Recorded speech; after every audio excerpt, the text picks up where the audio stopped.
kami dari kelompok 2 D31A ingin mempresentasikan mengenai sejarah Indonesia dari tahun 1945 sampai 1952. Kepada pemateri, dipersilahkan berikut pemaparan materi mengenai sejarah bahasa Indonesia dari tahun 1945 sampai 1952. Latar belakangnya, pada tanggal 28 Oktober 1928, bahasa Indonesia dikukuhkan sebagai bahasa nasional. Kemudian selain pada tanggal tersebut, juga dicantumkan di dalam Undang-Undang Dasar 1945 bahwasanya bahasa Indonesia merupakan bahasa persatuan. Kemudian selanjutnya, sebelum kemerdekaan Indonesia diproklamasikan, bahasa Indonesia berasal dari bahasa Melayu yang sudah sejak dulu berkembang.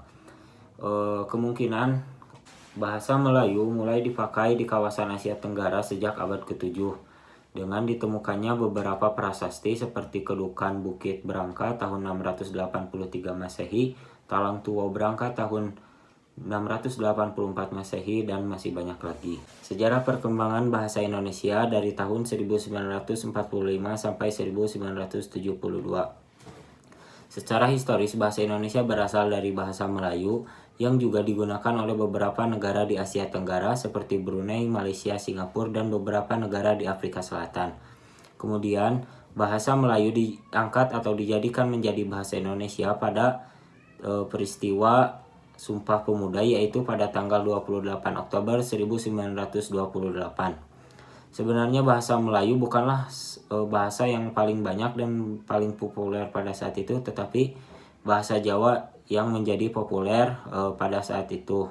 Tetapi mengapa bahasa Melayu dijadikan sebagai bahasa nasional? Karena pada saat itu bahasa Melayu sudah menjadi lingua franca atau bahasa pengantar untuk beberapa wilayah, antara lain beberapa wilayah di Asia Tenggara dan juga Afrika Selatan.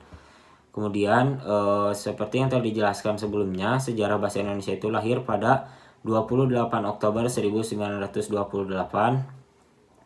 saat diikrarkannya Sumpah Pemuda, yaitu Sumpah Pemuda poin ketiga yang berbunyi, kami putra-putri Indonesia menjunjung tinggi bahasa persatuan bahasa Indonesia. Kemudian perkembangan bahasa Indonesia dari selanjutnya dari tahun 1945 sampai 1972. Yang pertama, terjadinya Kongres Bahasa Indonesia pertama.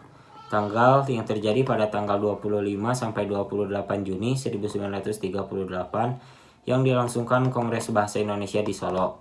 Dari hasil kongres tersebut disimpulkan bahwa usaha pembinaan dan pengembangan bahasa Indonesia telah dilakukan secara sadar oleh cendekiawan dan budayawan Indonesia saat itu.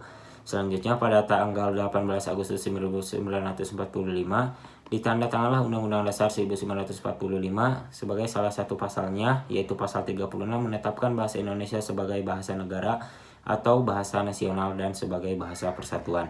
Terjadi Kongres Bahasa Indonesia yang kedua, yaitu pada tanggal 28 Oktober sampai 2 November 1954 yang diselenggarakan di Medan. Dalam kongres ini merupakan perwujudan tekad bangsa Indonesia untuk terus-menerus menyempurnakan bahasa persatuan, yaitu bahasa Indonesia. Selanjutnya pada tanggal 16 Agustus 1972, Presiden Soeharto meresmikan penggunaan ejaan bahasa Indonesia yang disempurnakan atau EYD melalui pidato kenegaraan yang di hadapan sidang DPR. Hal ini dikuatkan pula dengan keputusan Presiden nomor 57 tahun 1972. Dan selanjutnya ada beberapa perkembangan ejaan bahasa Indonesia dari masa ke masa. Yang pertama ada ejaan Republik. Ejaan Republik merupakan hasil penyederhanaan ejaan dan Van Hopschen. Ejaan Republik mulai berlaku pada 19 Maret tahun 47. Pada waktu itu, yang menjabat Menteri Pendidikan, Pengajaran, dan Kebudayaan Republik Indonesia adalah Mr. Suwandi. Maka ejaan tersebut dikenal pula atau dinamakan juga ejaan Suwandi. Ejaan Republik merupakan suatu usaha perwujudan dari Kongres Bahasa Indonesia di Surakarta, Jawa Tengah, tahun 1938. yang menghasilkan suatu keputusan penyusunan kamus istilah. Beberapa perbedaan yang tampak dalam ejaan Republik dengan ejaan Van Option dapat diperhatikan dalam uraian di bawah ini. A. Gabungan huruf OE dalam ejaan Van Option digantikan dengan U dalam ejaan Republik.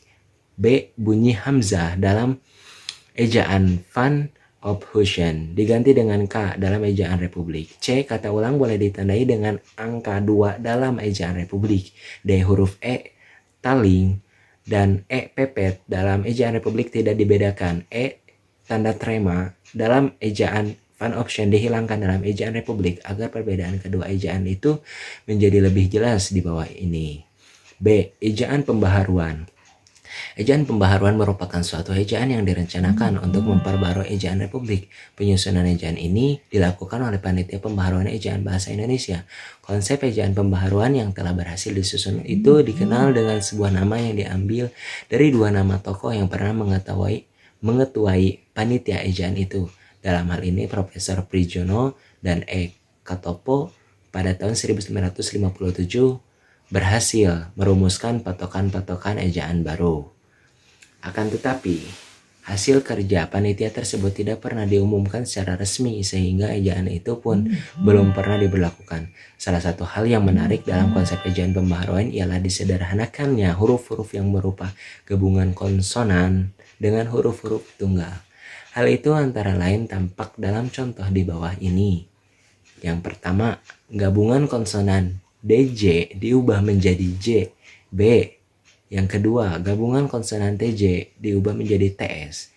3. Gabungan konsonan eng diubah menjadi RJ. Gabungan konsonan NJ diubah menjadi N. Gabungan konsonan SJ diubah menjadi S. Kecuali itu gabungan vokal AI, U, AU, dan OI atau yang lazim disebut diftong ditulis berdasarkan pelafalannya itu menjadi I, AU, dan OI. C. Ejaan Melindo. Ejaan Melindo Melayu Indonesia merupakan hasil perumusan ejaan Melayu dan Indonesia pada tahun 59.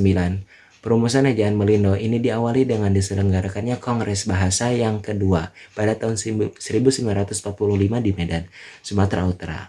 Bentuk rumusan ejaan Melindo merupakan bentuk penyempurnaan dari ejaan sebelumnya, namun ejaan Melindo ini belum sempat dipergunakan karena pada masa-masa itu terjadi konfrontasi antara negara kita Republik Indonesia dengan pihak Malaysia.